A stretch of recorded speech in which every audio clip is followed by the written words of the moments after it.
បើចូលចេះទៅដល់ប្រសេះអនុឬក៏ទៅដល់កំពង់សោមហើយកុំភ្លេចចូលតលេងកោះនេះទាំងអស់គ្នាទេសភាពនៅកោះតូចមួយនេះគឺស្អាតមែនទែនដែលមានឈ្មោះថាកោះសំពយឬក៏កោះរាជបុត្រអញ្ចឹងដើម្បីទៅដល់កោះសំពយឬកោះរាជបុត្រទាំងអស់គ្នាជិះពីកន្លែងរមងមួយបថោងតោងស្បែកនាងនេះអីហ្នឹងជិះចម្ងាយ17គីឡូម៉ែត្រទៅពេលដែលទៅដល់គឺយើងនឹងឃើញទេសភាពមួយដែលស្រស់ស្អាតចំពោះផ្លូវទៅវិញគឺអត់ពិបាកជិះទេទាំងអស់គ្នាគឺស្រួលជិះគេមានបិទផ្លាកនៅហ្នឹងហើយចំពោះថ្លៃផ្សាយម៉ូតូថ្លៃអីចឹងណាហើយចំពោះថ្លៃសម្រាប់ចូលលេងកោះសំពយនេះគឺម្នាក់$2អញ្ចឹងចំពោះម្នាក់$2ហ្នឹងគឺយើងអាចដើរគយគន់ទេសភាពជុំវិញកោះនឹងមកជុំបានកោះនេះវាទូចដែរប៉ុន្តែដើរទៅគឺវាស្អាតម្យ៉ាងដែរចំពោះខ្ញុំម្នាក់$2ខ្ញុំគិតថាអត់សូវស្ដាយលុយហ្មងទេព្រោះយើងដើរគយគន់ទស្សនាអញ្ចឹងណាហើយទេសភាពទៅនឹងអែមហើយក្តាមឯងឡើងទៅល្ងាចពេលហ្នឹងខ្ញុំទៅល្ងាចអីទាំងព្រឹកពេលហ្នឹងខ្ញុំទៅដល់កោះសំពយហ្នឹងម៉ោងខ្ទង់11 12អីហ្នឹងអញ្ចឹងក្តាមទូចវាឡើងតាមច្រាំងតាមអីហ្នឹងហើយស្អាតណាស់ថតរូបក៏ស្អាតអីក៏ស្អាតដែរគេធ្វើស្ពានឈើស្ពានដែលយើងអាចដើរគយគន់ទស្សនាតាមនឹងបានហើយមិនមែនមានតែកោះសំពយទេនៅម្ដុំហ្នឹងគឺមានកោះផ្សេងៗទៀតហើយតម្លៃចូលលេងកោះផ្សេង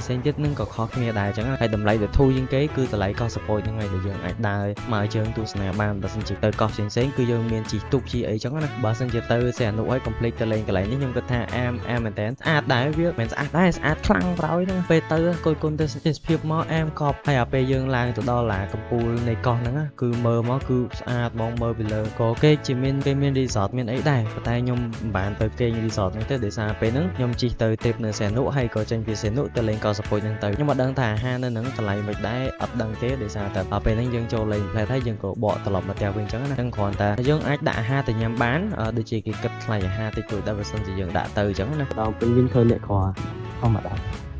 យើងមានទឹកទៅពេលដល់វិញក្រធម្មតាសម្រាប់អ្នកដែលមានគូកុំភ្លេចមែនសិនដៃគូនាំទៅអីចឹងទៅហើយសម្រាប់អ្នកដែលមានគូកុំភ្លេចមែនសិនមិត្តភក្តិទៅដាក់មកទ្រីពីទ្រីទៅ